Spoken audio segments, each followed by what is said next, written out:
Spike, clearly the emotions are running all over the place as people start to absorb this information. Your reaction to the sudden death of Kobe Bryant?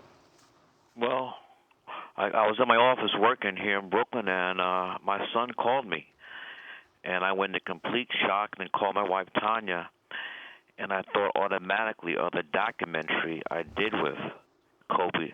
The title was called "Kobe Don't Work" for ESPN, where we had 30 cameras, and it was mic'd, and it was just about him playing this game. It was an end-of-season game against the San Antonio Spurs. Mm-hmm. And Kobe and I, even before we did that, we had come by me sitting courtside and, say that Spike, the Knicks suck. And I can say nothing. What can I say? So, but here's a really funny thing. And I know it's a sober moment, but this is what I remember. So before the release of the DVD, we wanted Kobe to do a commentary. And he couldn't do it until the Knicks came to New York. So listen to this. The Knicks came to New York and going to do the commentary. He was going to watch the film and do the commentary for the DVD. That was the night he scored 61 points against the Knicks. And he said, "Spike, it's all your fault. It's all your fault." So we had a very, very, very, kid relationship, and I'm in shock with everybody else, and I'm thinking about his wife Vanessa and the children. But the way it happened, first you hear about Kobe, and then on top of that, his daughter Gianna. I'm like, oh my God. Yeah, it's so much for so many people to absorb, again, because the suddenness of it, how it happened, the fact his daughter was on the plane as well.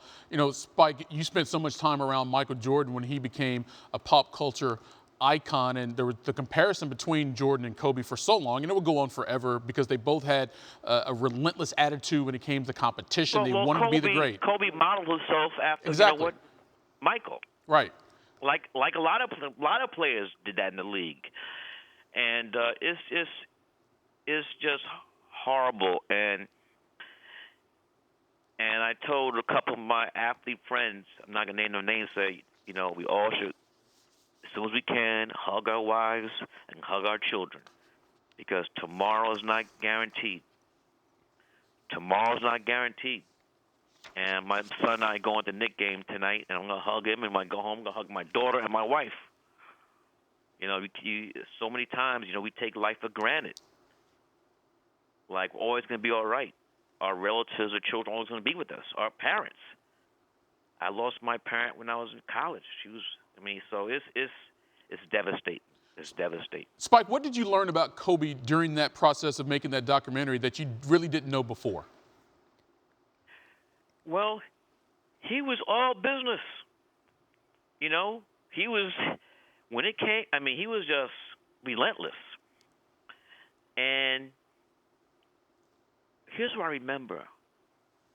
The final shot of the documentary, which is called Kobe Don't Work, he's walking out of Staples Center with both his daughters. One by the hand, other one's carrying him. That's the final shot. And he was singing Michael Jackson's Thriller, and one of the daughters was doing the dance. That's the final image of I hope ESPN plays this again so people could see it.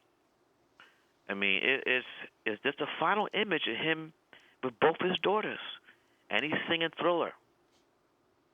Spike, let me ask you this. In the line of work that you've made a Hall of Fame career out of, that's what Kobe Bryant was starting to do, going from a life of athletics and basketball the man won an Oscar. He won an Oscar in a very short period of time. Put that into context.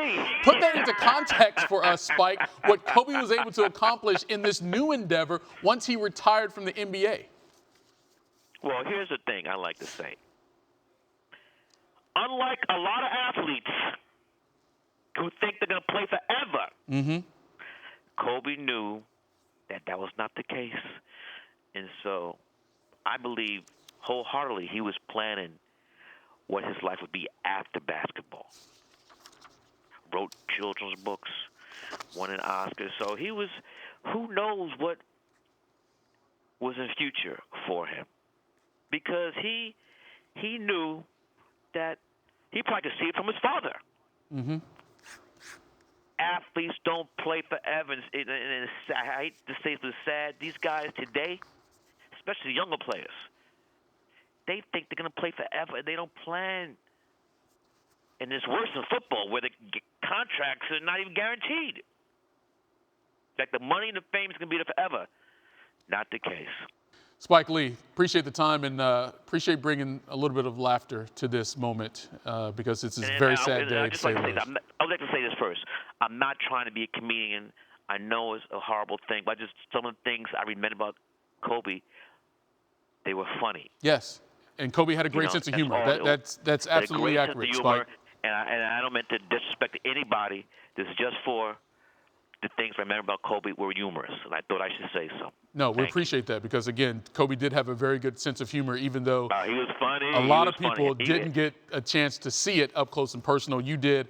I did as well. He like Michael Jordan, they would curse me out and lovingly, but, you always tell me first time you see me, Spike, the Knicks suck. Spike Lee joining us here on SportsCenter. Spike, we appreciate the time.